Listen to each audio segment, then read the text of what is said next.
warahmatullahi wabarakatuh. Di sini saya akan sedikit membahas tentang Islam moderat. Islam moderat itu seperti apa? Di awal Mei dilangsungkan konsultasi tingkat tinggi tentang Islam moderat di Istana Bogor yang menghadirkan ulama Islam dunia. Di antara mereka adalah Imam Besar Mesir Syekh Ahmad Thayyib. Gagasan tentang Islam moderat khususnya dimungkinkan pasca tragedi 11/9 yang menimpa WTC di Amerika Serikat. Gagasan ini sebagai antitesa dari Islam radikal yang menjadikan keresahan sebagai cara untuk mendakwakan Islam sehingga menyisakan citra negatif terhadap ajaran agama Islam itu sendiri. Rujukan yang biasa digunakan ketika kita berbicara tentang Islam moderat adalah surat Al-Baqarah ayat 143. Bismillahirrahmanirrahim. Wakadzalika ja'alnakum ummatan wasatan litakunu syuhada'a 'alan nasi wa yakuna rasulan 'alaikum syahida. Dengan melihat dan menggarisbawahi beberapa ayat dalam surat Al-Baqarah ayat 143 ini, kajian terhadap kata-kata dalam Al-Quran ini menurut para mufassir menjadi penting karena setiap kata dalam Al-Quran memiliki pesan dan maknanya tersendiri yang sangat umum dan mendalam. Oleh karena itu, profesor-profesor di luar dunia Islam, di Barat dan di Asia melakukan kajian yang bernama kajian semantik terhadap kata-kata dalam Al-Quran.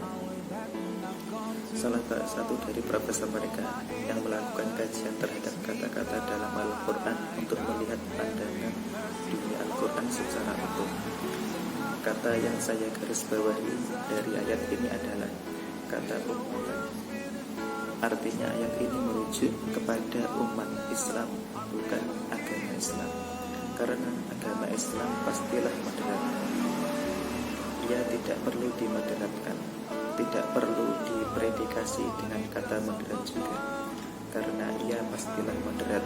Yang perlu menjadi moderat, diupayakan untuk bersikap moderat adalah umat Islam itu sendiri, karena umat berbeda dengan agama. Bisa jadi seorang umat tidak menjalankan ajaran agamanya dengan baik, sehingga dia tidak merepresentasikan dari agamanya itu sendiri. Dan bisa jadi umat-umat dari agama lain justru secara tidak sadar menjalankan nilai-nilai dari agama Islam itu sendiri. Oleh karena itu kita dapati Muhammad Abduh, salah satu tokoh pembaharu Islam dari Mesir, ketika dia berkunjung ke Paris 1 abad lebih yang lalu, dia melihat suasana Paris, orang-orangnya begitu disiplin, begitu ramah, begitu bersih dan lain sebagainya, sehingga ia berkata, aku melihat Islam di Paris, meskipun aku tidak melihat Muslim di Paris. Karena apa? Karena dia melihat kebersihan, ketertiban yang ada di Paris. Demikian sedikit ulasan video tentang Islam moderat dari saya.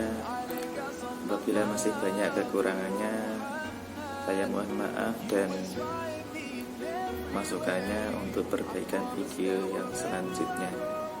Assalamualaikum warahmatullahi wabarakatuh. With the words that I say, Rasulullah, oh Muhammad, peace and blessings on you every day.